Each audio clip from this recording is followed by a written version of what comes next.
This video contains subject matter that may be offensive and disturbing to some people. If you are the type to require a warning throughout a video or show, let this message serve as your warning. This channel discusses the harsh reality of true crime. If this warning is not sufficient for you, consider a different genre and unsubscribe from my channel immediately.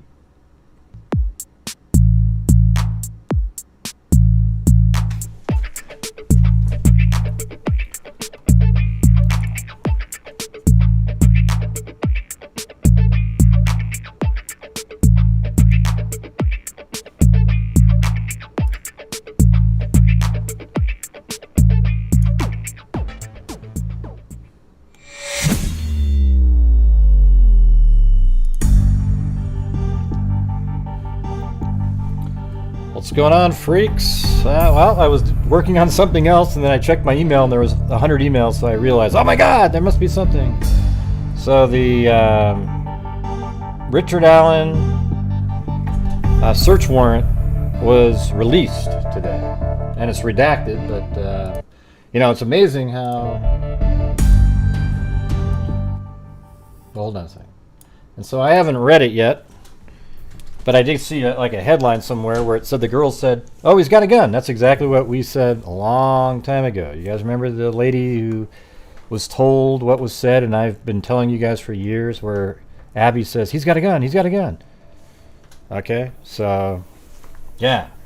Hey, thanks, One Sly Angel. Let me get this. So it just shows you some people do have pretty good sources right there, LMM. Yeah. Yeah, that's cool, libcon. But don't type in what's said on it yet, because we haven't read it yet, okay? I only heard that a minute ago. So we've been telling you for years that Abby says, is that a gun? He's got a gun. Okay? So just let you know that we've been saying that for years here. And people know that have watched the show. Hey, thank you, One Sly Angel. And by the way, hit that subscribe button, the like button, and, you know, we're on the 29th right now, so tomorrow is our final day of the month, which is donation night. And that's where we'll be sending money into various charities. But this month, most of it goes to identifiers, because we have to spend an extra $5,000 on a hair sample instead. All right, here we go. I'm just going to read it with you guys at the same time.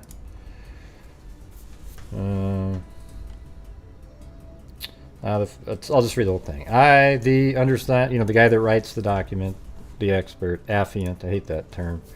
Submit the following information pursuant as a sworn affidavit setting forth the facts and circumstances known to law enforcement. I'm going to turn off the Streamlabs thing.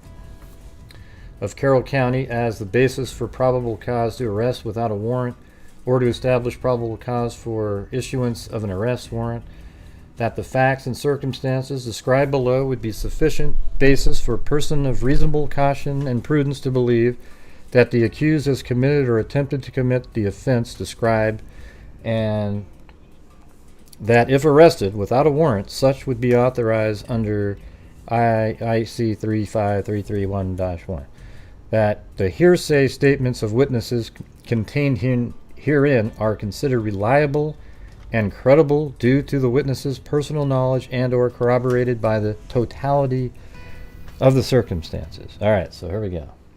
And go out and share the video. I know I probably was later than other people, but you know, I actually work on other cases too. You know, it's not like I'm just sitting there staring at my email. I'm trying to do an animation in the Idaho case. All right, so anyways. On February 14, 2017, victim 1 and 2, Abby and Libby, were found deceased in the woods approximately 0.2 miles northeast of the Monon High Bridge in Carroll County. Remember how the news would always say, I'd always tell people, yeah, it's 0.2 miles, and people would go, the news would always say, it's a half mile away. Yeah. It's just, it's unreal. Their bodies were located on the north side of Deer Creek. At the time of the Monon High Bridge trail was an approximately 1 mile gravel trail terminating at the Monon High Bridge. The Mononhai Bridge is an abandoned railroad trestle approximately 0.25 miles long, spanning the Deer Creek and Deer Creek Valley on the southeast end of the trail. Approximately 0.7 miles northwest of the trail, from the northwest edge of the Mononhai Bridge, is the Freedom Bridge, which is a pedestrian bridge spanning State Road 25. You know what we could do is, I'll just show you guys this stuff as we're going. It probably make it a little bit more interesting, I would think. So hold on.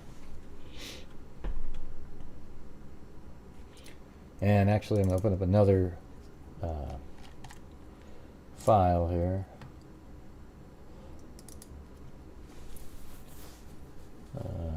Where's Bonnie?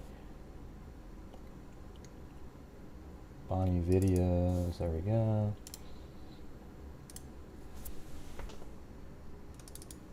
Okay. So this is a video because I'm going to pull all the stuff in while we're going over it. All right. At the time, Mononhai Bridge Trail was approximately 1 mile gravel trail terminating at the Mononhai Bridge.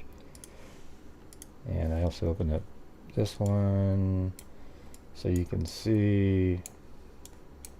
Let me get the right time up here. Get my music playing again. I don't have the music playing, so there's going to be no music this time. All right, but let's see. So here is the where the girls were dropped off right there. The Freedom Bridge they're talking about is right there. Okay. All right. So it says at the time the Mononhai Bridge Trail was approximately 1 mile trail terminating at the Mononhai Bridge. The Mononhai Bridge is an abandoned railroad trestle approximately 0.25 miles long, spanning the Deer Creek and Deer Creek Valley on the southeast end of the trail. Approximately 0.7 miles northwest of the trail, from the northwestern edge of the Mononhai Bridge, is the Freedom Bridge, which is a pedestrian bridge spanning State Road 25. Approximately 350 feet west of Freedom Bridge was a former railroad overpass over Old State Road 25. The trail terminates just west of the former railroad overpass. So there is, I wonder where the, let's see, hold on.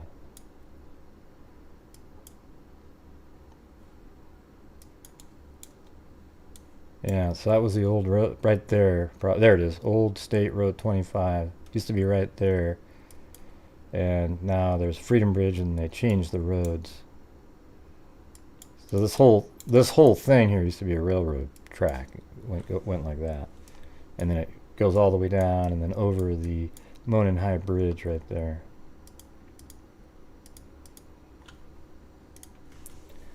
Also known as the County Road 300 North. The trail terminates just west of the former railroad overpass. The majority of the trail is a wooded area with a steep embankment on the south side of the trail. The entirety of the trail and location of the girls' bodies are located in Carroll County, Indiana.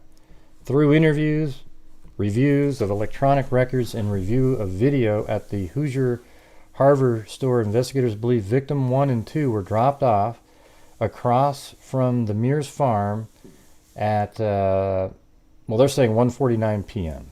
So it's that 1:37 apparently was 12 minutes off. On February 13, 2017. The Mears farm is located on the north side of County Road 300 North, near an entrance. Well, I wonder if the girls were dropped off at that time, but let's see. The records and review of video at the Hoosier, let's see where that is. Hoosier Harvest Store. There it is.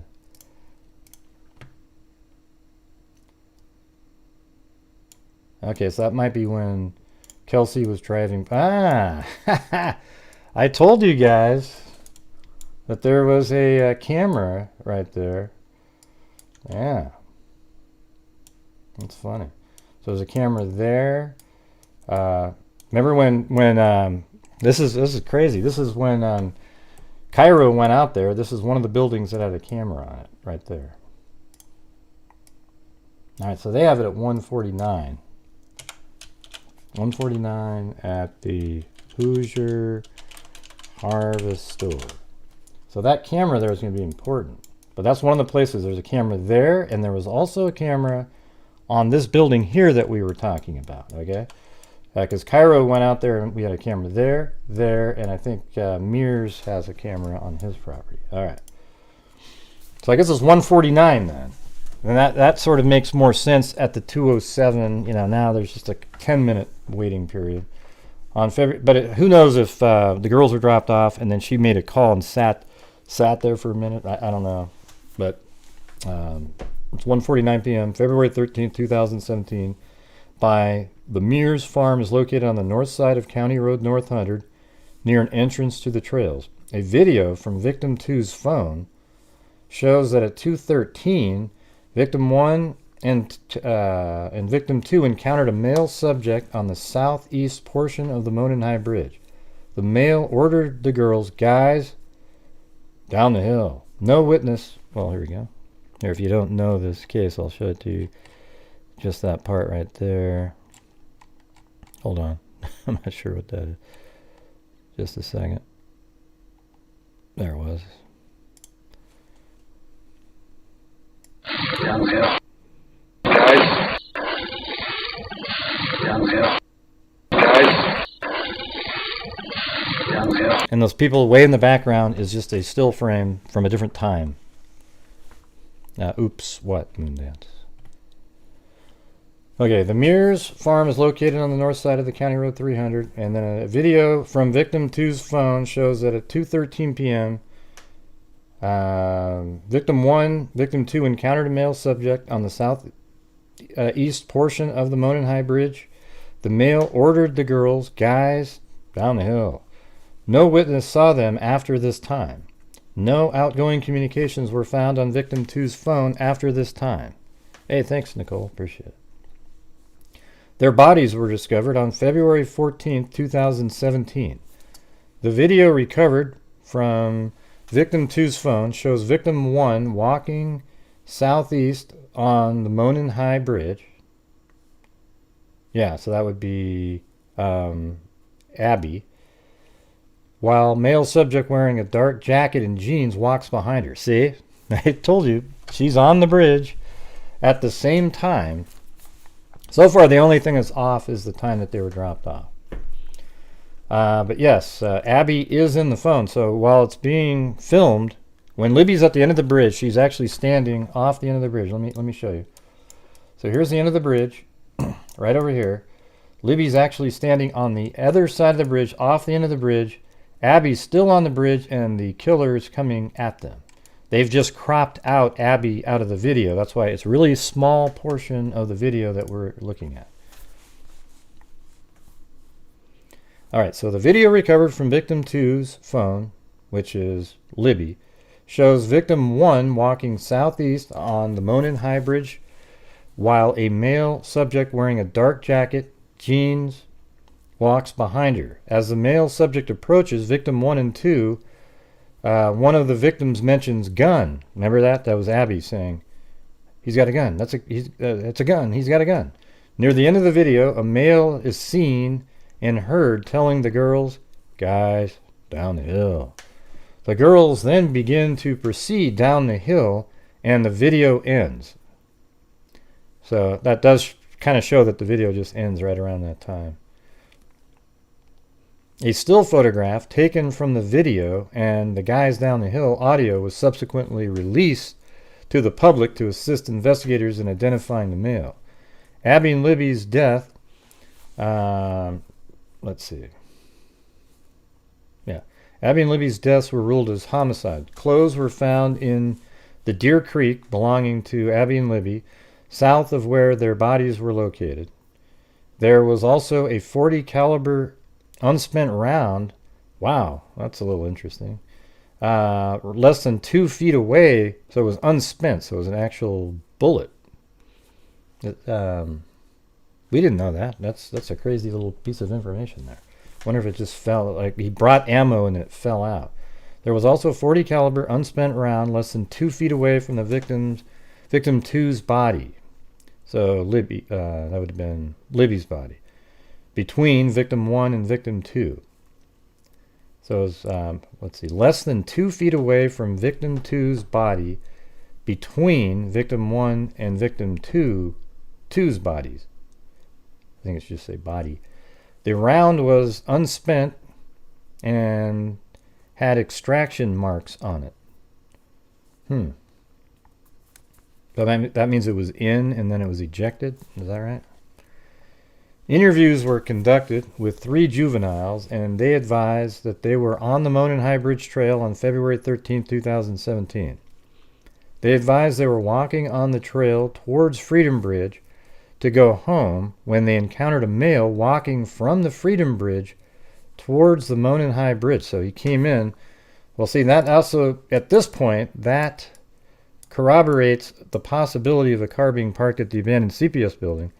Because if you remember, there is a path that goes right here, and it goes right at the end of the Freedom Bridge, and could be walking like this, and when the other people walk by, it would appear that he was coming from the Freedom Bridge, right?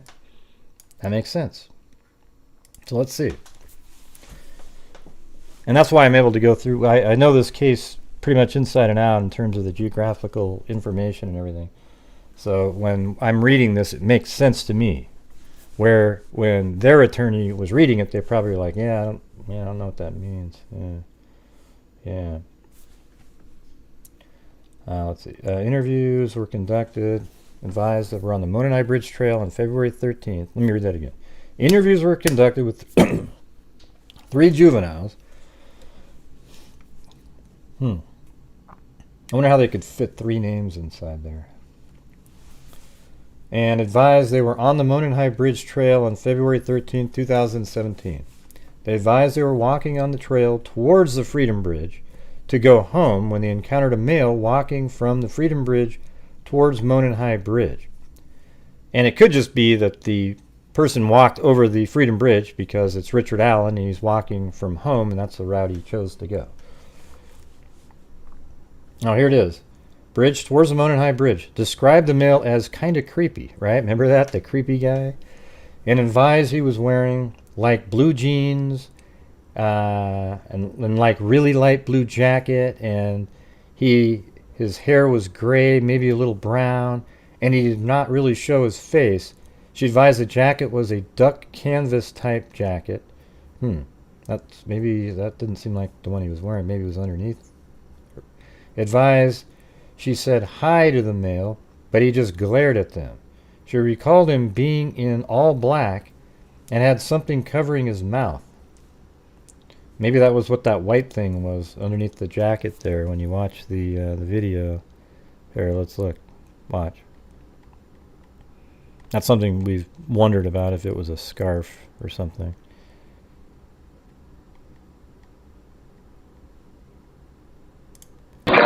See right there? Right underneath his chin there? Maybe that was a scarf. Something like that.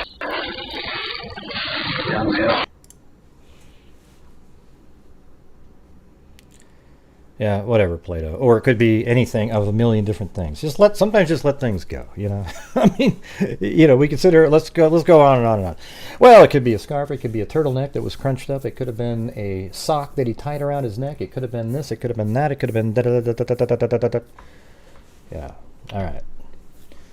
Let's see. Interviews were conducted with the 3 juveniles, yep, and then we had described the male as kind of creepy and advised he was wearing like blue jeans, a really light blue jacket, and his hair was gray, maybe a little brown, and he did not really show his face. She advised the jacket was a duck canvas type jacket. God, something's in my throat. Advised she said hi to the male, but he just glared at them. She recalled him being in all black and had something covering his mouth. She described him as not very tall, with a bigger build. She said he was not bigger than 5'10". Advised he was wearing a black hoodie. That's weird. I mean, none of that. You don't see the black in that video, but maybe the sun made it look different. Black jeans and black boots. She stated he had his hands in his pockets. Well, there you go. showed investigators photographs she took on her phone while he was on the trail that day. Wow. The photographs included a photo of the Monenhai Bridge taken at 12:43. Okay, that's quite a bit earlier. And another one taken at 1:26, so that is not too long before the girls got there, of the bench east of the Freedom Bridge. Advised after she took the photo of the bench, they started walking back towards the Freedom Bridge. She advised that was when they encountered the man. Oh man, so he got there, he was there before the girls, just like we thought. Okay, so that bench is right here. That's the bench, so we'll just put a pin there. Bench, and that would have been, they took a picture at 1:26, 3 friends. Okay, so they took a picture of that, and then they started heading this way, and that's when they encountered this person coming from the direction of the Freedom Bridge, right? Okay, so that's the bench, and well, now they said bench east, didn't they? Let me read that again. Hold on.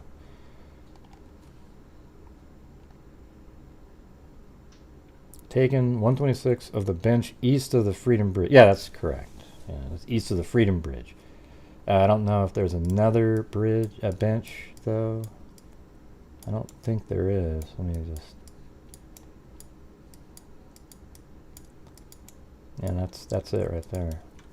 Okay, so that's not even that far away from where the girls were dropped off, which is right here. This little line here was just guessing if the person cut back across. All right. So let me do that again. Photographs included a photo of the Monenhai Bridge taken at 12:43, and another one taken at 1:26 p.m. of the bench east of the Freedom Bridge. Advised after she took the photo of the bench, they started walking back towards Freedom Bridge, which makes sense. She advised that was when they encountered the man who matched the description of the photograph taken from the victim two's video.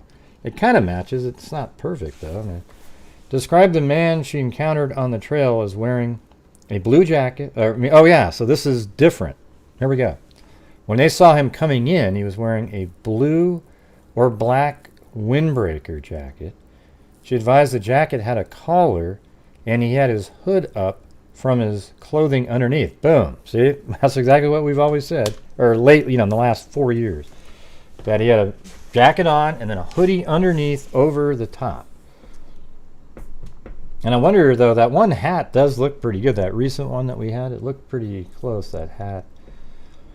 So windbreaker jacket. She advised the jacket had a collar, and he had his hood up from the clothing underneath his jacket. She advised he was wearing baggy jeans and was taller than her. She advised her head came up to approximately his shoulder, she advised. She said hi to the man, and that he said nothing back. She stated he was walking with a purpose, like he knew where he was going. Oh, man. She stated he had his hands in his pockets and kept his head down. She advised she did not get a good look at his face, but believed him to be a white male. The girls advised others encountered the male. The girls advised after encountering the male, sorry, it didn't say others, retract others. The girls advised after encountering the male, they continued their walk across the Freedom Bridge and the old railroad bridge over Old State 25. So that means the girls continued walking just like this, and then they even went over this bridge over here. So they just kept going. Investigators spoke with one of the girls who advised she was on the trails, or a girl, she advised that she was on the trail, February 13th, 2017.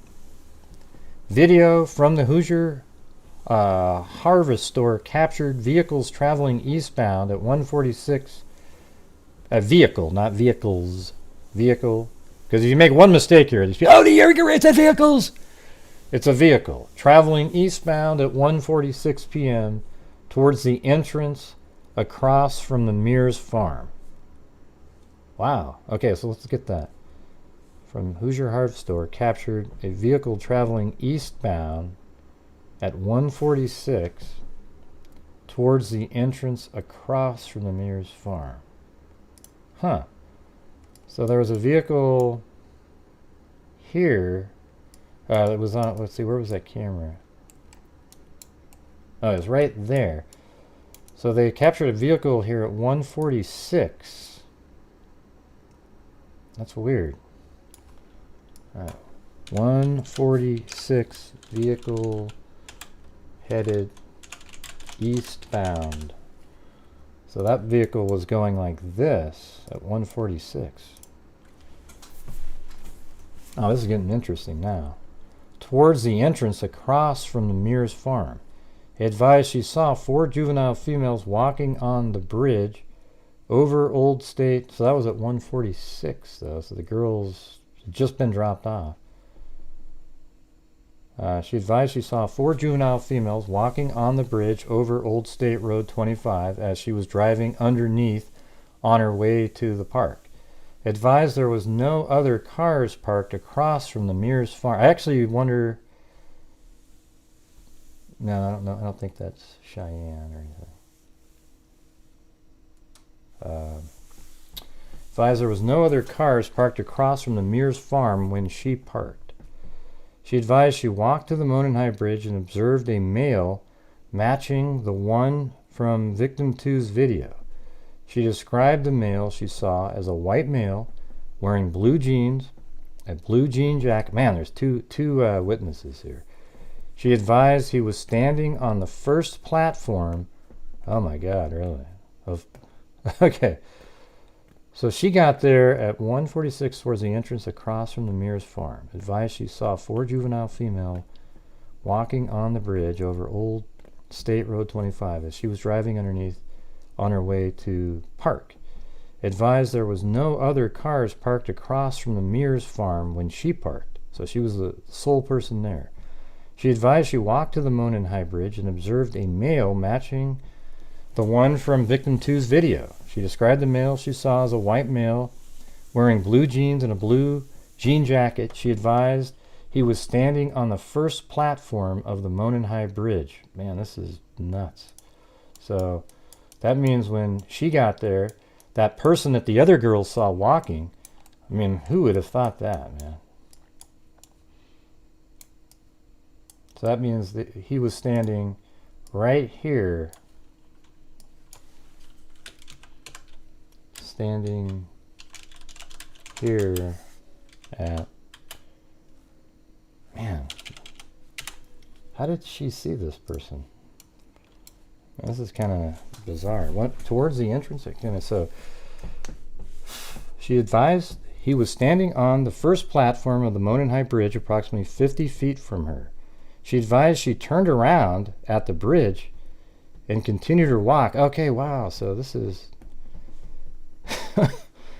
so Abby and Libby, this girl might have even passed them on the way out because they were dropped off at 1:49. So let's see if it says that. She advised he was standing on the first platform of the Mononhigh Bridge approximately 50 feet from her. She advised she turned around at the bridge and continued her walk. She advised approximately, here we go, watch, halfway between the bridge and the parking area across from Mears farm, she passed 2 girls. Boom. That's exactly what I was thinking. Well, I'm just thinking through it the way I want to, Nightmare. Okay, that is absolutely crazy. So she advised approximately halfway between the bridge and the parking area across from the Mears farm, she passed 2 girls walking towards Mononhigh Bridge. That is insane. Absolutely crazy. So we're talking about right here. Witness who saw bridge guy on platform 1 saw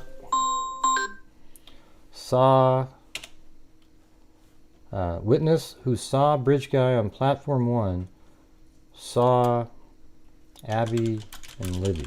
Man, that is absolutely crazy. Jesus. Unreal. Walking towards Monon High Bridge. She advised she believed the girls were victim 1 and 2. Video from Hoosier Harvest Store shows at 1:49 p.m. a white car matching vehicle traveling away from entrance across from Mears Farm. Advised she finished her walk and saw no other adults. And she advised she believed the girls were victim 1 and 2. Video from Hoosier Harvest Store shows at 1:49. So almost right when the girls are dropped off, this girl leaves. Vehicle traveling away from the entrance across from the Mears Farm. Advised she finished her walk and saw no other adults other than the male on the bridge. Her vehicle is seen on Hoosier Harvest Store video at 2:14 p.m. leaving westbound from the trails. Man. All right, let me put that there. This is crazy.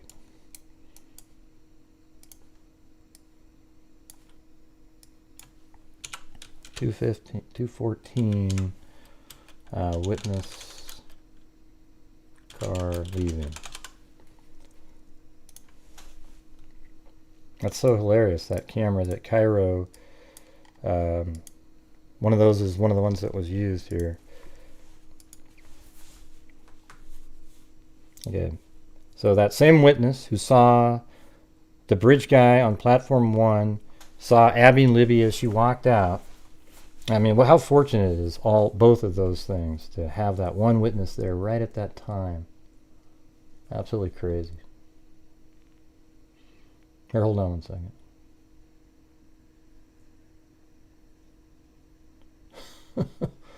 Oh, Jesus.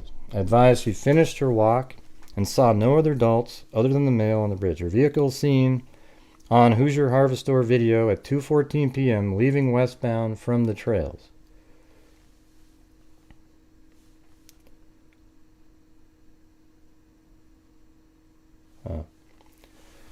Advised when she was leaving, she noted a vehicle was parked in an odd manner at the old Protective Service Building, CPS. She said it was not odd for a vehicle to be parked there, but she noticed it was odd because of the manner it was parked. Backed in near the building, see? So we knew all this stuff, that it was backed in near the building. Investigators received a tip in which he stated he was on his way to Delphi on State Road 25. That's the individual I think that I talked to. Around 2:10 p.m. on February 13, 2017, he observed a purple PT Cruiser, or a small SUV type vehicle, parked on the south side of old CPS building. He stated it appeared as though it was backed in as to conceal the license plate. This is exactly... You remember when I talked to that one witness and he told me about a car, but then he said he was at an event and an officer came up to him and told him, yeah, we don't think it was your car. This car was backed in. It was concealing the license plate. I mean, it's unbelievable.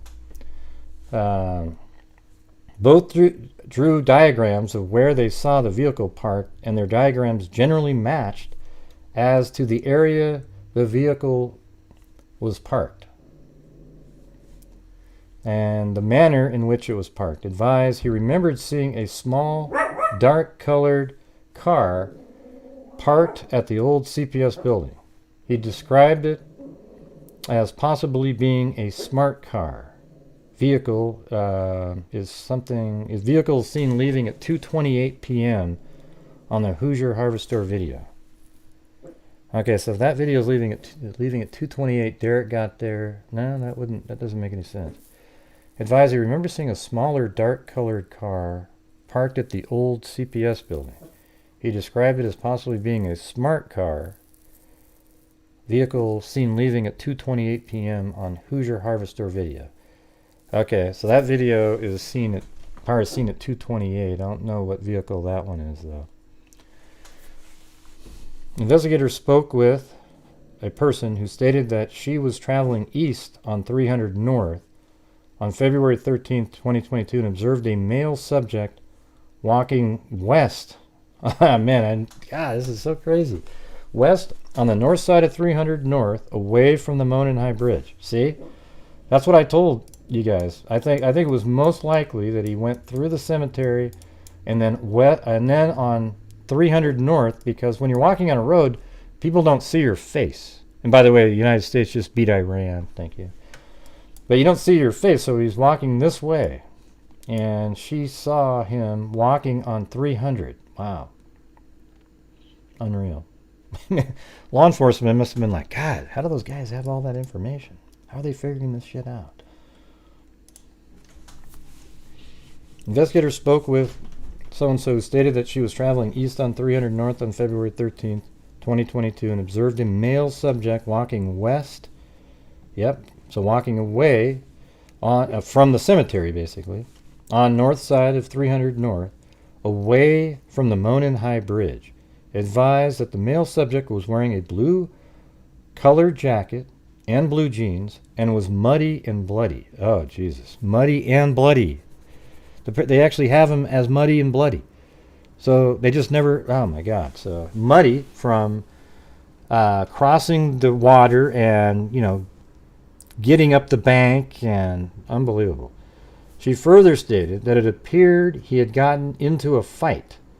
Investigators were able to determine from watching the video from the Hoosier Hardware Store that so-and-so was traveling at CR 300 North at approximately 3:57. Wow. So she drove by this person. Remember, we were saying that he was there for at least 20 minutes of the time Derek got there, right? So Derek got there at 3:15. 20 minutes later is 3:35. And this is later than that even. So this guy was still around for, the girls were taken across the other side of the bridge, probably on the other side by 2:30 at the latest. Not when I say bridge. On the other side of the river, their creek, where their bodies were found, they were probably over there by 2:30, and he's still walking around at 3:57. Through interviews, electronic data, photographs, and video from the Hoosier Hardware Store investigation determined that there were other people on the trail that day after 2:13. But didn't the camera pick him up? Or did he cut back through onto the trail? Wouldn't that same camera have picked him up walking? Through interviews, electronic data, photographs, and video from the Hoosier Hardware Store investigators determined there were other people on the trail that day after 2:13. Yes, Cheyenne was out there and other people. The flannel shirt guy, a couple. Those people were interviewed, and none of those individuals encountered the male subject referenced above, witnessed by juvenile girls. They put their names. Further, none of the individuals witnessed victim 1 and victim 2. Investigators reviewing prior tips encounter a tip narrative from an officer who interviewed Richard Allen in 2017. Man, this is this is crazy. That narrative stated, we're definitely going to be doing this tonight on the show, though. We'll go over it again, get it all mapped out. I have tons and tons of video from out there. Wow. So Mr. Allen was on the trail between 1:30 and 3:30, he says. He parked at the old Farm Bureau building. Wow. He admitted that? He was there from 1:30 to 3:30, he says. While at the Freedom Bridge, he saw 3 females, he noted. One was taller and had brown or black hair. What the hell? How in the hell was this guy not arrested back then? Or at least looked at dramatically? He did not remember description, nor did... once they knew all these things about the car being parked, and he said all this stuff. He did not remember description, nor did he speak with them. He walked from the Freedom Bridge to the High Bridge. He did not see anybody, although he stated he was watching a stock ticker on his phone as he walked. Really? So was there ping data then? He stated there were vehicles parked at the High Bridge trail head, however, did not pay attention to them. He did not take any photos or videos. His cell phone did not list and IMEI, but did have the following potential follow-up information. Who were the three girls walking in the area of the free... Man, this is ridiculous, okay? I mean, I'm just going to tell you, somebody dropped the ball here. This is probably why maybe one of the reasons they didn't want this put out there. This shows you, you know what's crazy? You know what law enforcement said at the beginning? Robert Ives, everybody said, when you have this kind of information, you would think you'd solve it in a couple of weeks, and we thought we would. Well, it should have been. It should have been solved literally within, I don't even know what day this narrative came in up here. But anyways, investigators believe Mr. Allen was referring to the former Child Protective Service building, as there was not a Farm Bureau building in the area, nor had there been. Investigators believe the females he saw included Abby and Libby due to the time they were... No, two other girls then. Due to the time... Remember the other three girls that were there? So those are the same three that saw him, and he admitted, oh yeah, well, he knew that he was saw. So we got this all right. The other day when we were talking, the reason he came forward is he was witnessed walking on the trail, so he came forward and it was like, yeah, these three people saw me. One of them was, maybe they know something, man, because they were... Oh, and I was parked over here just in case you have camera footage. Investigators discovered Richard Allen owned two vehicles in 2017. A 2016 black Ford Focus and a 2006 gray Ford 500. Investigators observed a vehicle that resembled Allen's 2016 Ford Focus on the Hoosier Harvest video at 127, heading west. Wow. Okay. This is insane. So what time was this again? At the bench? 126. And they started walking this way. Richard Allen drives by at 127. Probably parks his car here. Alright, so here we go. We'll just say Richard Allen drives by at... What did they say? 127. 127. Probably parks over here at 129.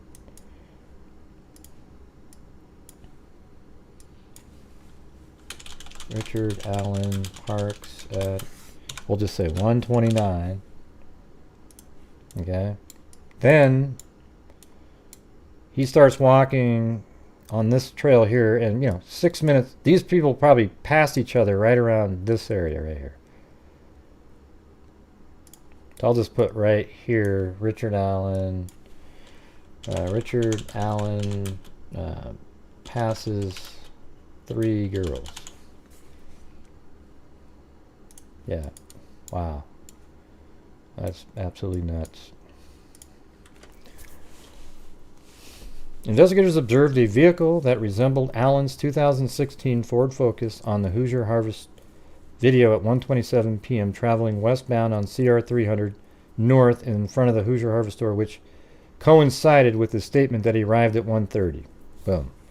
Investigators note witnesses described the vehicle parked at the former Child Protective Service building as PT Cruiser small SUV or smart car. Investigators believe those descriptions are similar in nature to a 2016 Ford Focus. On October 13th, man, you know what's weird? Guess what's missing from this? Where the hell was Ron Logan, man? Oh, I guess he just wasn't there. Oh, well. On October 13th, 2022, Richard Allen was interviewed again by investigators. He advised, and watch, his name will pop up here in a minute. I'm just kidding. On October 13th, 2022, Richard Allen was interviewed again by investigators. Really? So yeah, that was on the 13th. He advised he was on the trails. And you know what? This kind of information here does almost feel like they stumbled upon it again, going back in time looking at it. Doesn't it? Because this is so dramatic information that had you stumbled upon it again, you'd go, whoa, what in the hell? Right? On October 13, 2022, Richard Allen was interviewed again by investigators. He advised he was on the trails On February 13th, he stated he saw juvenile girls on the trails east of the Freedom Bridge, those same three, that he went on to the Monon High Bridge. Richard Allen further stated he went out on the Monon High Bridge to watch the fish. Later, his statement, he said he walked out to the first platform on the bridge. Wow, that absolutely matches what the other...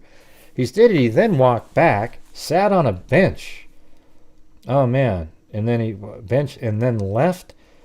So you do wonder if he went to the bridge first, because the timing would make more... Let me go look at that again. Hold on.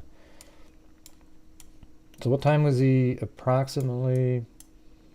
So he stood on the first platform.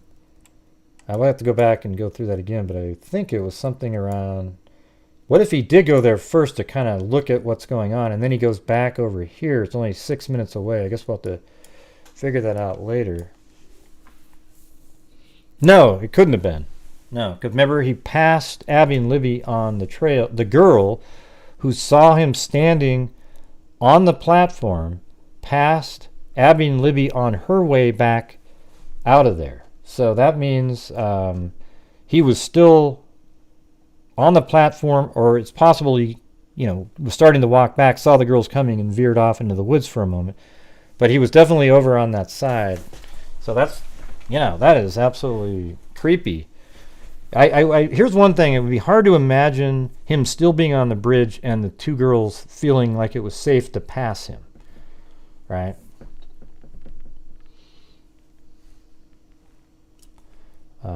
Later in his statement, he said he walked out to the first platform on the bridge. He stated he then walked back, sat on a bench on the trail, and then left. He stated he parked his car on the side of an old building. He told investigators... This is, man, unbelievable. This is the same. This is the guy the vehicle they were talking about in the 2019 press conference. Unbelievable. They just didn't have the narrative of this guy back then. God. He told investigators that he was wearing blue jeans and a blue or black Carhartt jacket with a hood. He advised he may have been wearing some type of head covering as well. He further claimed he saw no one else except for the juvenile girls he saw east of the Freedom Bridge. He told investigators that he owns firearms and they are at his home. Richard Allen's wife, Kathy Allen, oh man, so the gun, the 40 caliber cartridge that was ejected, I wonder if it matches somewhere. Richard M. Allen's wife, Kathy Allen, also spoke to investigators. She confirmed that Richard did have guns and knives at the residence. Oh boy. She also stated that Richard still owns a blue Carhartt jacket. On October 13, 2022, investigators executed a search warrant of Richard Allen's residence at 1967 North Whiteman Drive, Delphi, Carroll County, Indiana. And also maybe that picture of him in one of the, like a store that he had online, that could be that very same jacket, and people have pointed that out. Among other items, officers located jackets, boots, knives, and firearms, including a Sig Sauer model P22640.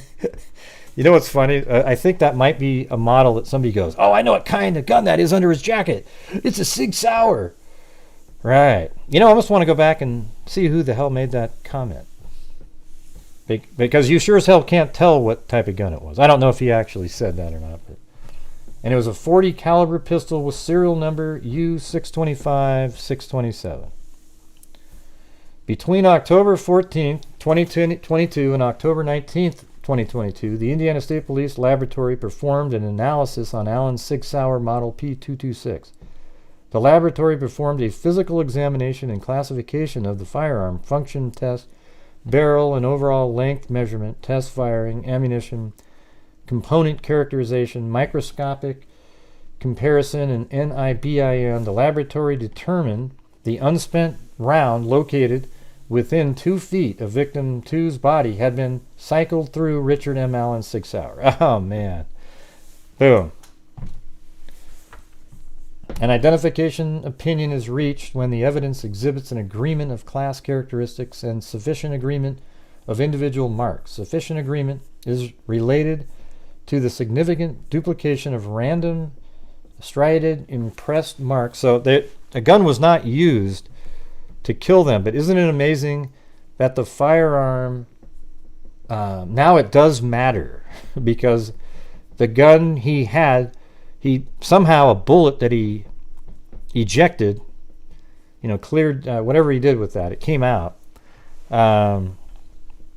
came from one of his guns, the gun that he used to control them. But he obviously didn't use it to shoot them, or they would have found the bullets and compared those striations and the marks on those. Investigators then ran the firearms and found that the firearm was purchased by Richard Allen in 2001. Richard Allen voluntarily came to the Indiana State Police Post on October 26th. He spoke with investigators and stated that he never allowed anyone to use or borrow the Sig Sauer model P226 firearm. He didn't realize about that bullet, I bet. When asked about the unspent bullet, he did not have an explanation of why the bullet was found between the bodies of victim 1 and victim 2. I wonder if that's a signature, one of the signatures that maybe were thought of. He again admitted that he was on the trail but denied knowing victim 1 or 2. Well, I'm sure you didn't know them. You showed up there and you killed them. And denied any... Is there any doubt at this point, you guys, that he's the killer? I mean, to me, this makes it...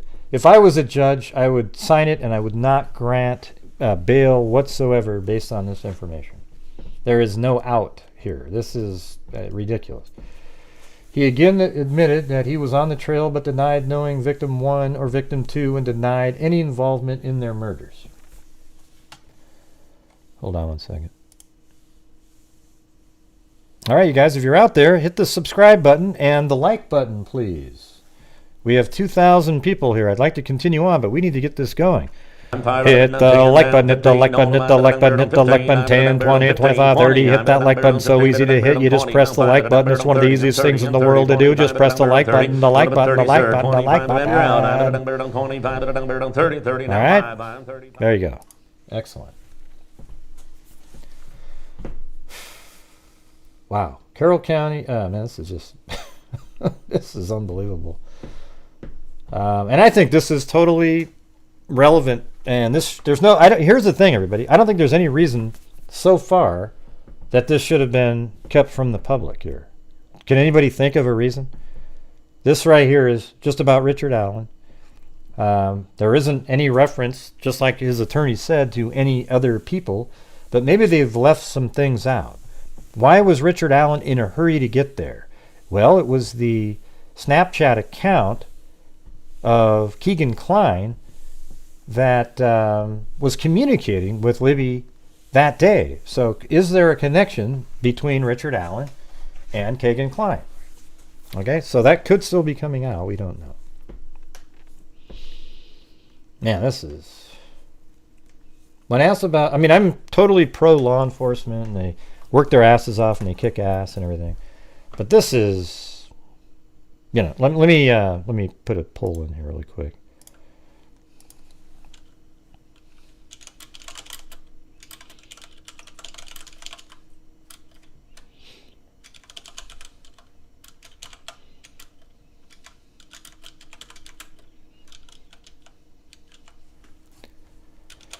All right, here's a poll for you guys. There's one. He again admitted that he was on the trail and denied. Sheriff Department detective has been part of the investigation since it started in 2017. He has had an opportunity to review and examine evidence gathered in this investigation. Detective so-and-so, along with the investigators, believe the evidence gathered shows that Richard Allen is the male subject seen on the video from victim 2's phone who forced the victims down the hill. Further, that the victims were forced down the hill by Richard Allen and led to location where they were murdered. Through the statement and photographs of juvenile females and statements of so-and-so, they were at the southeast edge of the trail at 12:43 p.m. east of Freedom Bridge at 126 and walked across the former railroad overpass of Old State Road 26 after 126 and before 146, right? Because Richard Allen parked his car at about 1:30. They walked the entirety of the trail and observed only one person, an adult male. Vehicle is seen on Hoosier Harvestor video at 1:46 and leaving at 2:14. And that's the vehicle of these, the people that were there. In leaving at 2:14, and she stated she only saw one adult male and described the male in similar manner, wearing similar clothing, leading investigators believe all four saw the same male individual. Investigators believe the male observed by 3 different females is the same male depicted in the video from victim 2's phone due to the description of the male by 4 females matching the male in the video. Furthermore, victim 2's video was taken at 2:13 p.m. and which is Libby, and they saw only one male while she was on the trail. Let's see, victim 2's video was taken at 2:13 and a witness saw only one male while she was on the trail from approximately 1:46 to 2:14. I mean, that's just so amazing. Yeah, she passed Abby and Libby probably at like, 1:52, and they were going the other way. They got to the start of the bridge at like 2:02, but the creepy guy might have started walking like pretending he was leaving, and he walked a little bit back towards the parking spot, and then he watched from behind the girls go back onto the bridge. But originally he was standing on that platform, and then he saw the girls coming, so he just passes them, making it look natural, and the girls are like, oh, look at that creepy guy. So then the girls felt comfortable at that point to get onto the bridge, but then he turns around. That's how I think that played out there. I think he was on the platform, and then while he was just starting to head out, he sees 2 girls coming his way. And that, what's amazing? Well, if he's there and he's just a serial killer waiting for a victim, the girl who turned around got very lucky. If it's a catfishing event through Kagan Klein, he was waiting for 2 specific people. It's weird too, because why would he go to the bridge area? Like, why would he go to the bridge area and wait there at platform 1? Saw only one male while she was on the trail from approximately 1:46 p.m. to 2:14. Investigators believe Richard Allen was the male seen by the 3 girls, and the male seen in victim 2's video. Richard Allen told investigators he was on the trail, and he said he was even there between 1:30 and 3:30. Let me ask you guys this. See, just that alone, somebody saying, yeah, I was on the trail between 1:30 and 3:30, doesn't that just seem ridiculous at that point? That you're an adult male 2 hours on a trail? I mean, that thing, you just walk there and you walk back, you're 30 minutes max. But 2 hours? You say that? Video from Hoosier Harvestor shows, and he fit the exact time. I mean, how come the guy, let me just say if it was like this. The person who Richard Allen talked to, were they not aware of just the basic facts in the case? Where they would push this guy forward and go, whoa, whoa, whoa, whoa, whoa. I have a guy that admits to wearing that exact clothing, and he was at the bridge at the exact time that... I don't know how this happened here. This is crazy. Somebody needs to answer questions here. Sorry about that. Richard Allen told investigators he was on the trail from 1:30 p.m. to 3:30 p.m. that day. Video from Hoosier Harvestor shows a vehicle that matches the description of Richard Allen's vehicle passing at 1:27 p.m. towards the former... So here's the thing. God, this is unbelievable. The building that Cairo found right over here, there was a huge element to the case. He walked by and said there was a video camera on this building here. And then there's also a video camera on this building, but apparently it didn't film anything. But man, how perfect would that have been? Because the camera actually encompasses the abandoned CPS building. Maybe they even have that. They're just keeping that they didn't need it, you know. So Richard Allen, let's see. So his route from his house was probably like this. So he would have gone like this, turn left on North 450 West, turn left, and guess what? There's an image of Libby that she had on her Facebook page a long time ago, taken right at this spot right here. Taking a left on West 300 North,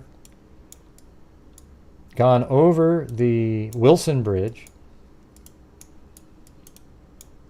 and then, you know, continued on like this, stayed on West, past the cemetery, past the, and this is the way you would go if you're trying to hide yourself. Just go, God, man. That's just unreal. This is exactly how you would go if you are trying to avoid being seen on a camera, right? Look at this. He goes out of his house and goes down on this totally unused road over, I mean, very, you know, there's people that use it, but it's just, you know, it's out of the way. So you come down this way, you drive up like this, and then around, then you pass the store here where your vehicle was caught on camera, and then he parked right here, probably at like 1:30. And those girls saw him as he walked on this little trail here, and man, it's amazing how much stuff we've had right for this whole time. You know, in terms of the guy parked at the abandoned CPS building, walked on this path right here, got onto the trail, and he was going like this. Yeah, I know. There's benches. We know where the benches are. Ivy Push. Thanks. Yeah, there's benches right here, but that's not what the one they're talking about. All right, 1:27 p.m. towards the former CPS building. The clothing he told investigator he was wearing matched the clothing of the male in victim two's video and the clothing description provided. So he wasn't even, you know what? You know what's weird about Richard Allen? He was sloppy as hell and literally just bumbled through this whole thing. And he probably was shocked out of his mind that he was still free. I mean, not only did he say that he was wearing all the stuff, he told investigators that he was there at the time. He was walking around on the street with mud and blood all over him, looked like he'd gotten in a fight. And somehow he literally should have been arrested within a week after him coming forward, whenever that was. Notice they don't put the date of that in the narrative up there. And I think that there's another, they don't want to put that there. The clothing he told investigators he was wearing matched the clothing of the male in victim two's video and the clothing descriptions provided. A vehicle matching the description of his 2000, I'm just going to read this again, 16 Ford Focus is seen at around 2:10 p.m. to 2:14 p.m. and 2:28 p.m. These are all witnesses seeing his vehicle parked there at the former CPS building. Through his own admissions, Richard Allen walked the trails and eventually hiked to the Monon High Bridge and walked out onto the Monon High Bridge. A male subject matching Richard Allen's description was not seen on the trail after 2:13 p.m. Investigators identified other individuals on the trails, and then when the reason they say 2:13 is that's when Libby's video was of him, so they know that he was there was a male matching the description at 2:13, and literally within 20 minutes or so of the other witness seeing him, or actually more like within a half hour. Investigators identified other individuals on the trails or CR 300 north between 2:30 p.m. and 4:11. None of those there's flannel shirt guy, Cheyenne, an arguing couple, a friend, there's multiple people that were there. 4:11, I think, is the time. Let's see, she got there. Yeah, so right around the time that Cheyenne was left there. I think it was more like 3:50. None of those individuals saw a male subject matching the description of Richard Allen. See, he got so lucky, too, with timing of things. You know, he walks out of there at, 3:40 something. What was it? 3:47. That's right. What time was that when that car drove by there again? It was.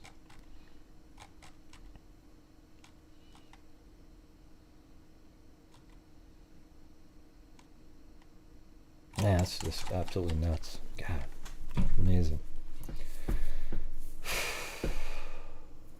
Investigators believe the male observed depicted in the video saw only one male. Where were we at here? Is it down here? Yeah, I think it was down here. Yeah, so investigators believe Richard Allen was not seen on the trail after 2:13 p.m. because he was in the woods with victim 1 and victim 2.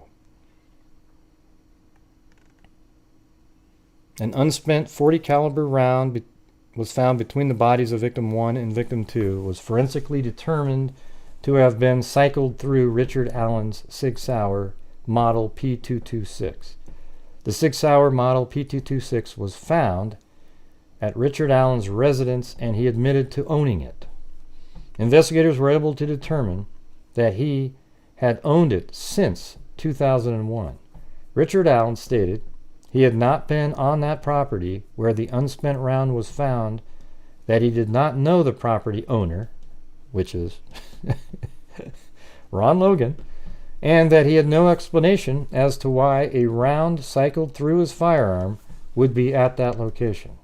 Furthermore, he stated that he never allowed anyone to use or borrow the Sig Sauer model P226. Investigators believe that after the victims were murdered, Richard Allen then returned to his vehicle by walking down CR 300 North.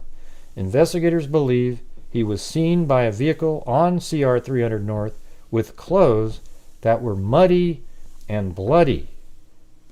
Along with investigators, believe the statements made by the witness because the statements corroborated the timeline of the death of the two victims, as well as coincide with the admissions made by Richard Allen. Further, the accounts relayed by three of the witnesses are similar in nature, and timestamps on photographs taken by so-and-so correspond to the times the juvenile females said they were on the trail and saw the male individual. Oh, man. Wow. This is just unreal. Unbelievable. Yeah, just incredible. Well, we got some stuff to do here. I think it's, I gotta say this. So the person, if there is somebody that just randomly went back and found this, he must have just been, wow. And it just, things move quick after that. And I don't know what to think, man. I think there's no other way but to criticize and to have something, in this scenario, that you have to criticize the fact that whatever this was never made it to law enforcement. Where was this? It was up here. It's indented quite a bit. Right here. This is the narrative. Investigators reviewed prior tips, encountered a tip narrative from an officer who interviewed Richard M. Allen in 2017. So they were just looking at the narratives. And then Mr. Allen said that he was on the trail between 1:30 and 3:30. He parked at the old Farm Bureau building and walked to the new Freedom Bridge. Well, at the Freedom Bridge, he saw three females. He noted one taller and had brown or black hair. Well, later on, three females saw an individual walking, and they say he was a little bit shorter. He did not remember description, nor did he speak with them. He walked from the Freedom Bridge to the High Bridge. He did not see anybody, although he stated he was watching a stock ticker on his phone. Oh, I thought you were watching fish. As he walked, he stated there were vehicles parked at the High Bridge trailhead, however, did not pay attention to them. He did not take any photos or videos. And it says down below, potential follow-up information. Who were the three girls? Who gives a shit who the three girls were? Who are you? I mean, look at this narrative here. Who were the 3 girls walking in the area of the Freedom Bridge? Ah! What do you mean? How about who were you? You already know who the 3 girls are. You've interviewed them. They came forward. They said that they walked by the same guy that just gave you this on a silver platter. Unbelievable. I hate doing this, but man, I think it's just really shameful. I got to be honest with you. And you don't blame people like Carter, those kind of people. They don't. It's whatever the collection of data and the way. This is how it should work, everybody. When you have an investigation going on, every single person involved in the investigation should know every single thing. Even if God darn it, man, they might give something away.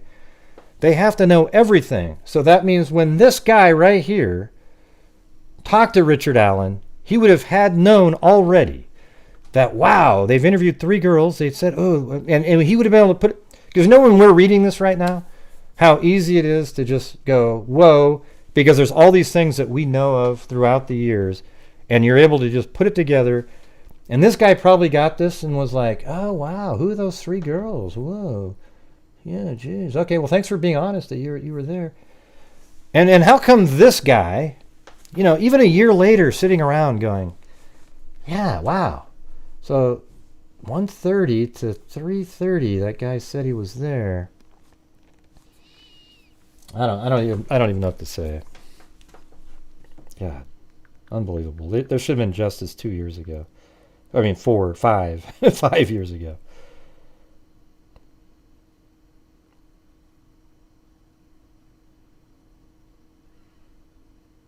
Yeah, we already know that. God. Hey, thanks, Bama Forever. Thanks everybody for supporting the channel. Yeah, so definitely, the Idaho 4 stuff goes on the back burner. Tonight we're just gonna go over this completely, and here's what we could. Well, I'll do something later on the show. Okay. As soon as you mention something, other creators go, ooh, good idea. I'll go on before. Yeah, not gonna do it. And this is just absolutely crazy, unreal. Who knows why at least it's on its way. And like the little girl in Evansdale. Yeah, I feel bad for, I guarantee it that Mike and Becky, when they read this, said, how did you guys not come across this guy before? And they probably had to talk plainly and say, we blew it. That's all you could say. Is there any other explanation here that would make sense to anybody than just to say, yeah, we blew it, No, you can't blame that on that. VI Fly, you had the Indiana State Police, you had the FBI running the show, collecting the data. Somehow, the most ridiculous tip in the world came through, and it was on himself, a guy who bumbled the murders. This guy, man, I don't even know what to say. Again, it's hard because this guy, it wasn't like he was this really smart, clever killer.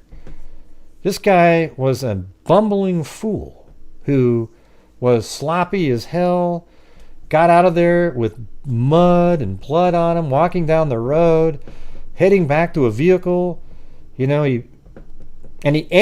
not only that, when asked, he told everybody exactly what the hell what he was doing and where he parked the car and everything. What do you mean, why did they wait? You got the wrong information. Oh, you mean why was there a delay in terms of releasing it? I don't know. I think that they delayed releasing this for PR purposes. Like, wow, this looks terrible. Let's try to figure out a way to... Because there's nothing in here that suggests a connection For example, the prosecutor says, well, we don't want to release this because we think there's somebody else involved. Well, what about this affects that? Okay, was there another vehicle parked over there too? Because remember, the guy that I spoke to, he saw a vehicle parked there too, and then he was approached at a fair by an officer who said, well, we don't think that the car that you saw was the one that we're looking at. The one we're talking about was backed in, and it seemed to be hiding its license plate. And this was 2 years ago. Oh, man. Unreal. And the guy that we have as our tip, or the insider guy, he was right on everything. And I guarantee it, the bike that they said rode by and rode back was filmed right here at the Hoosier Harvest Store, right there.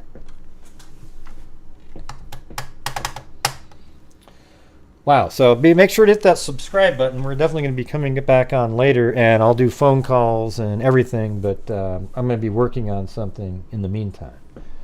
Okay, so this is, wow, unreal.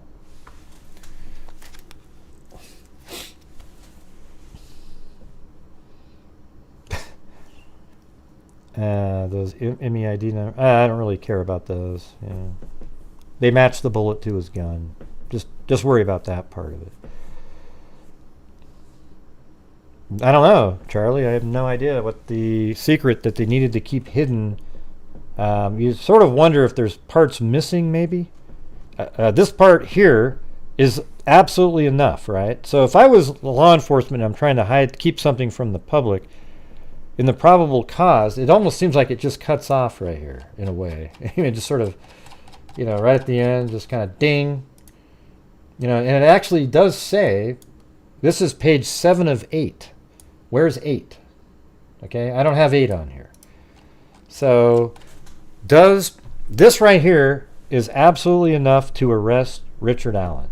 Maybe there's a page 8, maybe, that has more information on it.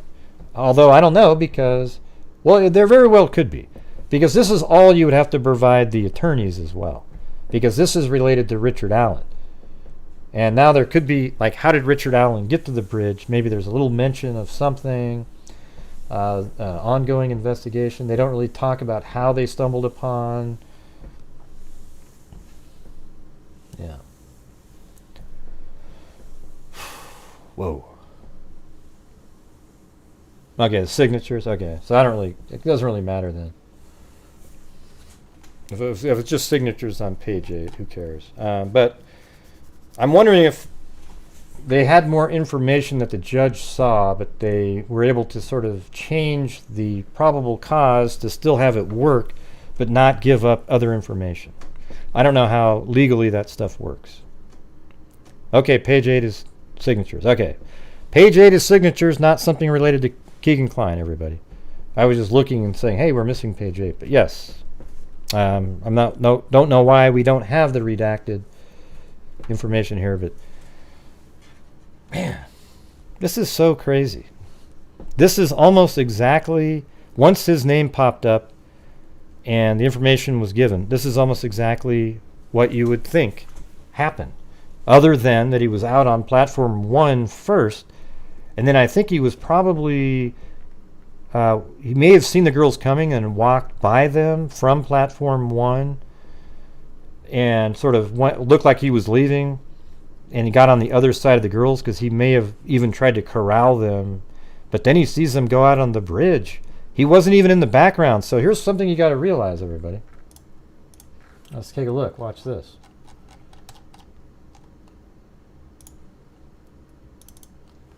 Just a second. In this picture right here, Richard Allen is not standing on platform 1 in this picture here. Okay, so Richard Allen, and that's not Richard Allen right there either. So that means he was probably on platform 1, but then walked back there quite a ways and waited and watched. Now, if this was 4K or higher, there is actually a possibility you might have been able to see maybe somebody way back there, but it's not. This is like not very good resolution at all. So just picture these girls were walking, Abby and Libby were walking by Richard Allen, not too far back there. And I guess this opens the door for the Southeast Siders too, though, right? Like, he went all the way across the other side, and the girls were going to meet the person on the other side. Then he walked past them, but it doesn't sound like it at all, because they have him on video way back there. It's a 43-second long video. He's way back there, and he's coming across the bridge. So what makes more sense is that he went that way on the trail, and he's watching from way back there through the woods. The girls go on the bridge, and at some point, just like in my animation, let me show you.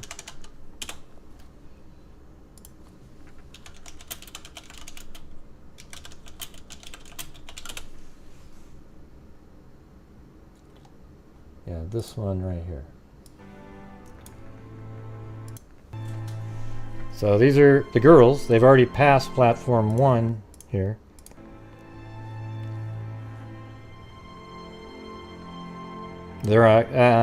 This is platform 3 right here. That's a photograph that Libby took with her phone.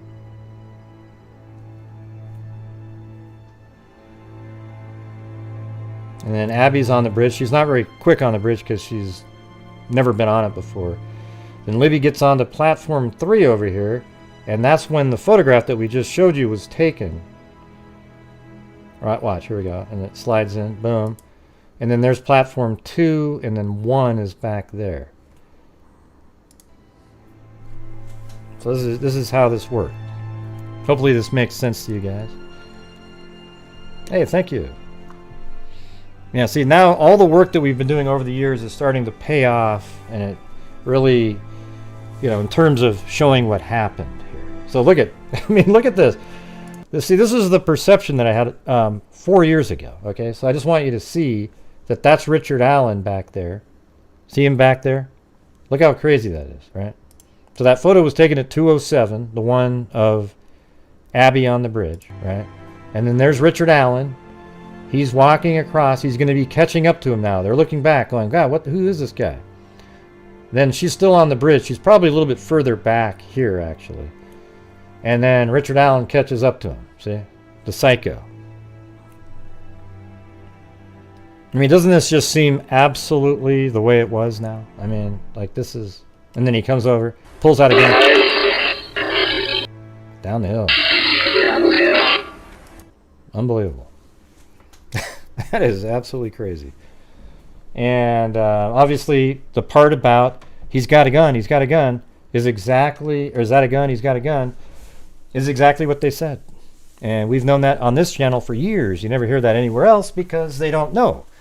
You know, there was a person that was a friend with Anna, Abby's mom, and Anna saw the video and told that person, and that person told me and other people out there. I think LMM knows a lot of the same information. All right. So you know, right there, that's exactly what happened. He comes walking down like this. Oh, it's just unreal. And then a minute ago I was showing you guys this video. So watch this one now with more interest. Not that one. This one right here. That wasn't a video. So this one was taken by Bonnie Rame. This is right where they were dropped off. So if you're looking at this video, the girls were dropped off right here, right there. So what we're looking at right here is the video starts about right there, walking that direction. Okay. So here we go. And then you take a left, and this is what it looked like. This was filmed in March of 2017. It looked exactly the same. Sunny day. And this is the girls walking down. This is what they would have been looking at. And look, notice that sound. It even has that same sound that's in the video. The crunchy, you know, probably a little bit more leaves and whatnot.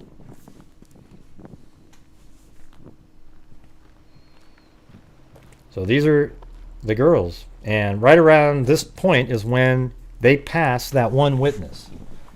Right around this time is when they passed the witness that saw Richard Allen standing on platform 1.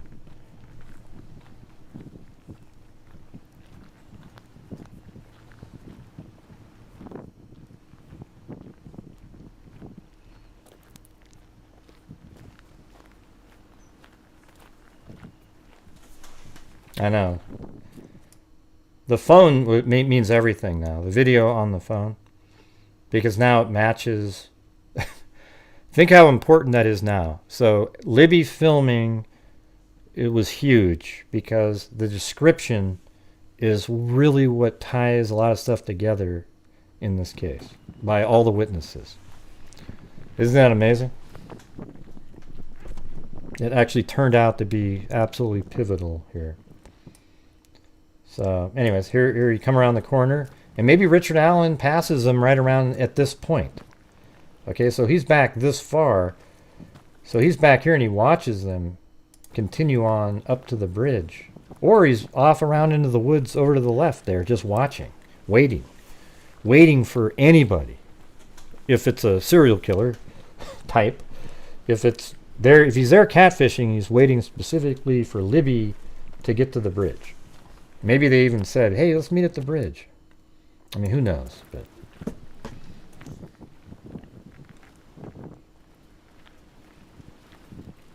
that's enough already to convict him. Honest to God. If he went to trial with just that information, he's toast.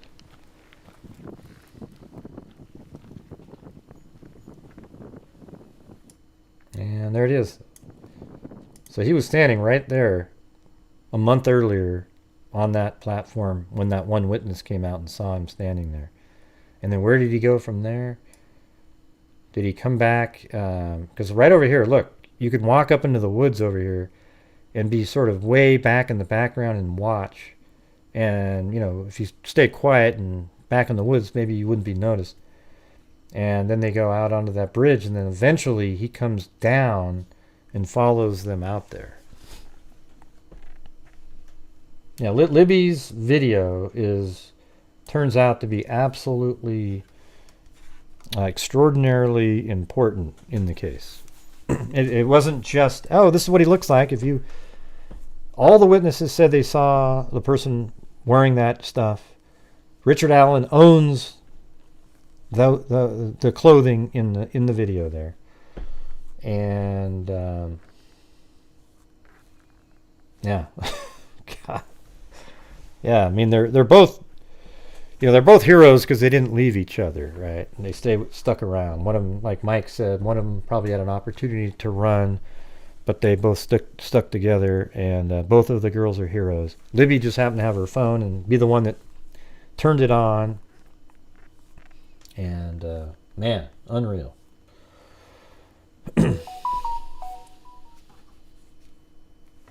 Hold on.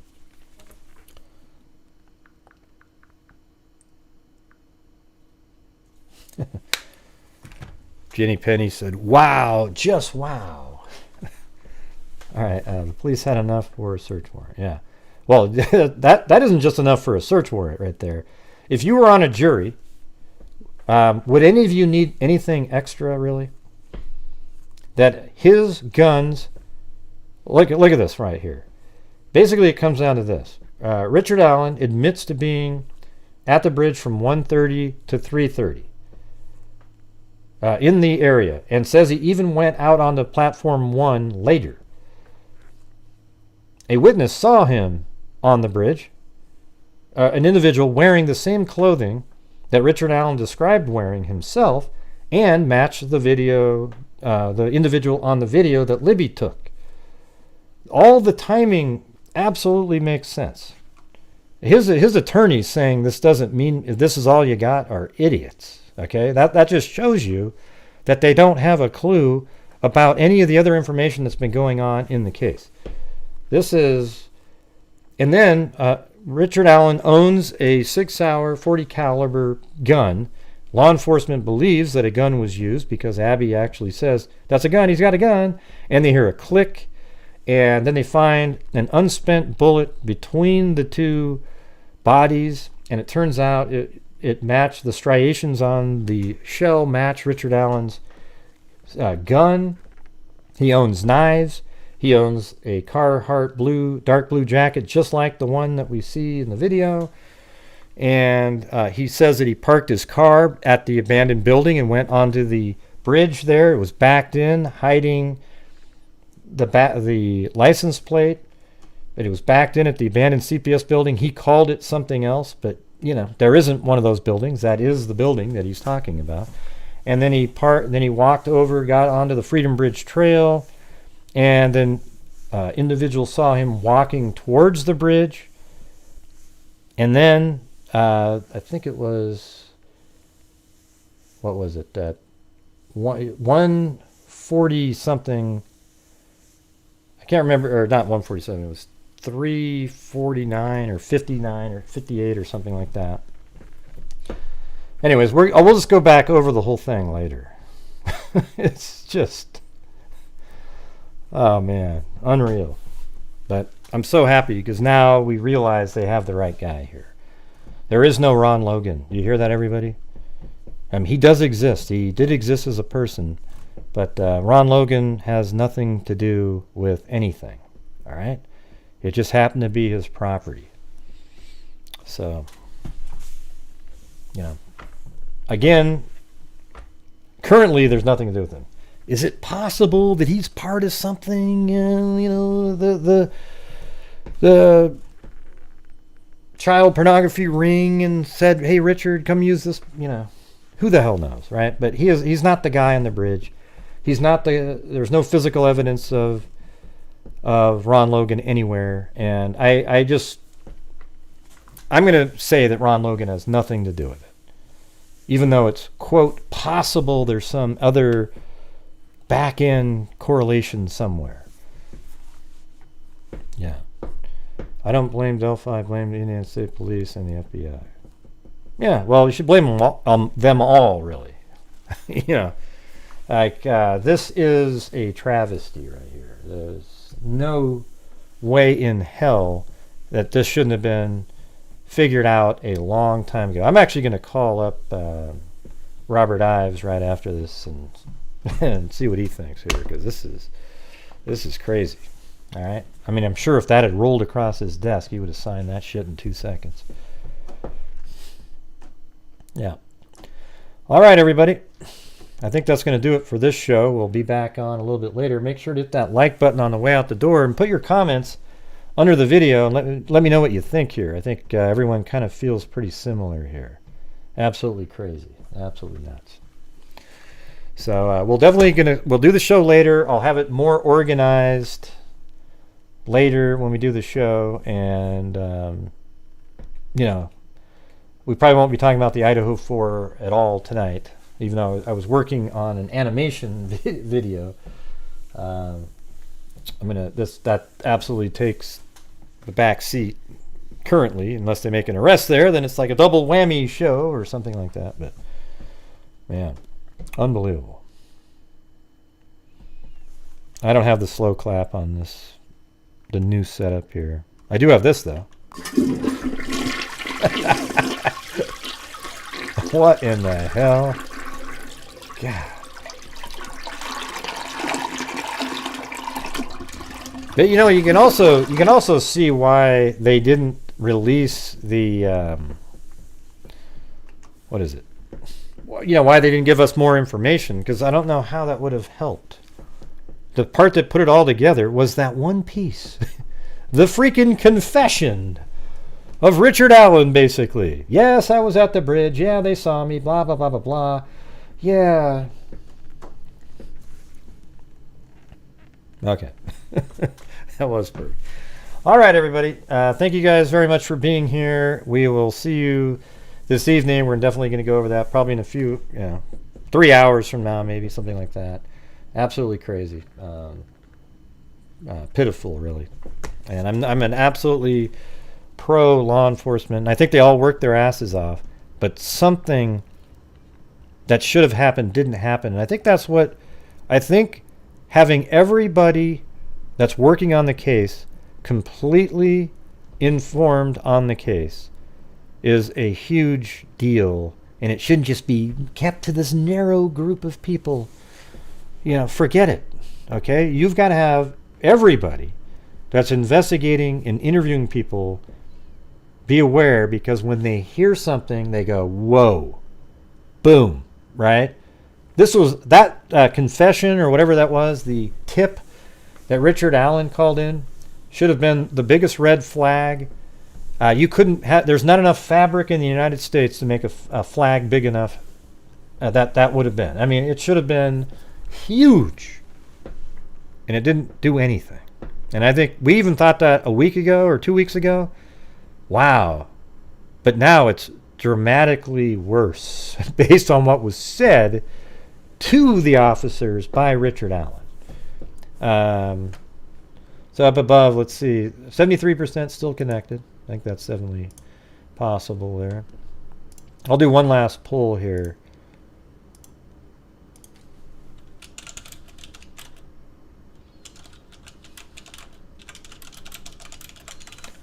All right, here we go.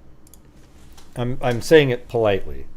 Did law enforcement fumble the ball in this case? I don't think there's any way to. I mean, it's almost, this is one of those questions, does 1 + 1 = 2? And everybody else that says no are just the trolls, okay? Because there's no way you can answer the question no in this case, okay? Yeah, so all the trolls said no. We've got, for those of you who said no, why don't you type in how it's no? I guess what I could say is, did they fumble the ball early on? I mean, they obviously are doing well now. They put it all together. Here, let me end that poll there. Let me do it differently.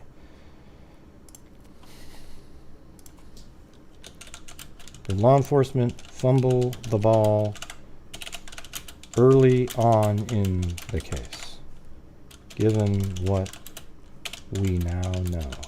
It's not Monday morning quarterbacking either, you guys. This is a tip that, had the right person seen, it would have made sense to them.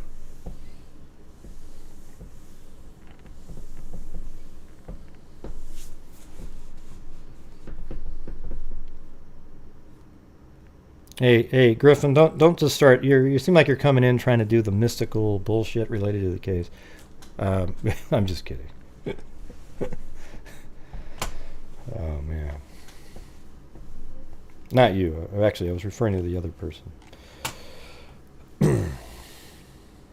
What do you think the tentacles are that Doug Carter keeps referring to? Yeah, well, I think there still could be a connection. Why was? Let me ask you this. Richard Allen shows up, and he was in a hurry, it sounded like, when he got there. He was on a mission. How come? I mean, what was he aware of? He didn't see the girls, I don't think, being dropped off. We'll have to look at that again. The timing's pretty close to when. So the 137 timeline was never, it doesn't sound like that was right. I guess, wait a minute, I was part of collaborating with people to put this together. You remember that? Me, along with, or just me on my own, along with the family, concocted an alternate timeline to hide the real killers. Think how stupid people like, let me see, I'll Blue Dime Design, it rhymes with that. Those people are at this point, given this information. Now they're going to act like, yeah, well, this is what we thought too. We were just curious whether or not the...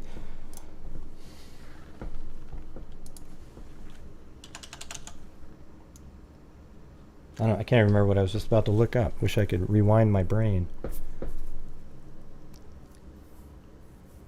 Oh, yeah. Second.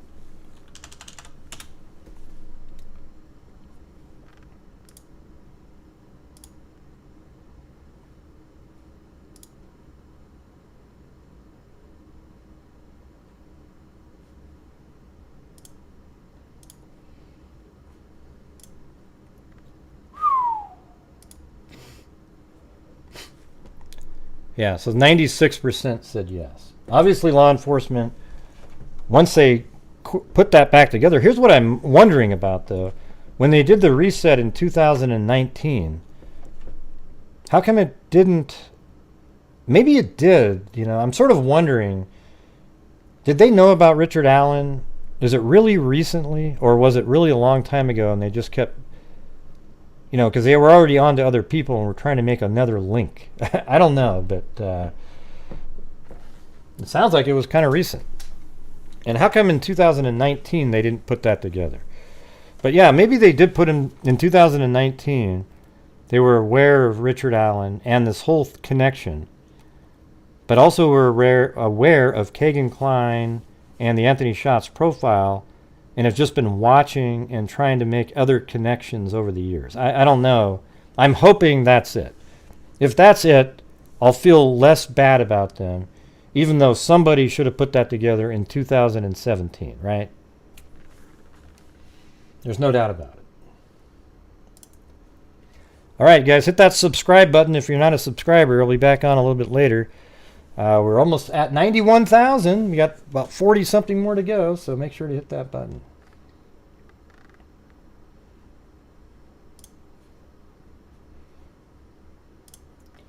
And thank you to, let's see.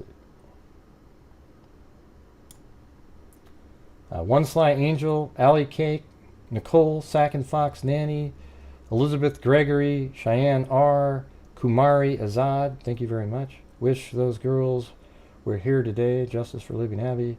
Leslie. Oh, I'll just read everybody's. Hold on a second. One Sly Angel said, wow, just wow. Alley Cake, thanks for going live, Gray. Nicole said, thank you, Gray. Sack and Fox Nanny, and that's for doing the live. No, I didn't solve the case, but man, we sure had it dialed in pretty well, don't you think? I mean, very, very close on a lot of things. Other than Richard Allen. I mean, nobody knew who that guy was. Elizabeth Gregory, oh my God, yay, been waiting for you to come on, got him. Cheyenne R., listening at work, miss you, freaks, thanks for covering so quickly, Gray. Kumari Azad said, wish those girls were here today, justice for Libby and Abby. Thank you, Leslie. Bucolic Buffalo, 8675309, and Bama Forever. My heart breaks for the family. This information is a punch to the gut. Phoenix. Thank you very much. Elaine Talling, Charlie Lynn, and Allison Christensen. And thanks for all the people who became channel members. And I know somebody gifted some channel memberships, so thank you. Yeah, this is absolutely crazy. Gun obviously wasn't used in the killings because they would have matched the ballistics, not just the ejected bullet. What a blunder that is. I mean, absolutely, that is the video itself. I think the video itself and his admission would have been probable cause enough to arrest him. But the fact that a bullet from his gun was found at the crime scene is absolutely incredible. I mean, that links an object of his at the crime scene to him. And it's just unbelievable. All right, you guys. I said unbelievable too many times, but it really that's the only word to use, isn't it? All right. So we'll see you guys later, and thank you very much. And as I always say, everybody, until next time, be safe out there. And a 2, and a 3, and a 4, and a 5, and a 6, and a 7, and an 8, and a 9. Yeah, I've been doing this true crime thing for quite a while now. And during this whole time, I have not seen one person that is a... Yeah, no, but they knew everything else. HL Florida gal. You seem confused. You absolutely are confused, HL Florida gal. Gonna get ya. Wow. On a stretcher. If you try and play me like an old projector. Crime sector is my nectar. Professor Gray is gonna give another lecture. Crime collector, freak connector. And I'm always gonna be a public protector. Fool deflector, interceptor. And I'm meaner than a spectre with a vector on his pector. With all respect, y'all, just remember I've a temper fucking check ya. I have no agenda, I'm no pretender, and I'll serve it to you straight without the blender. And in the end, I'm gonna send ya on a mission to reveal the true offender. Yeah, so I'll just get right back to work. All right, everybody. Talk to you. Yeah. So yes, they didn't make the bullet connection, but what I'm saying is that Richard Allen left the bullet at the crime scene. That's very sloppy shit.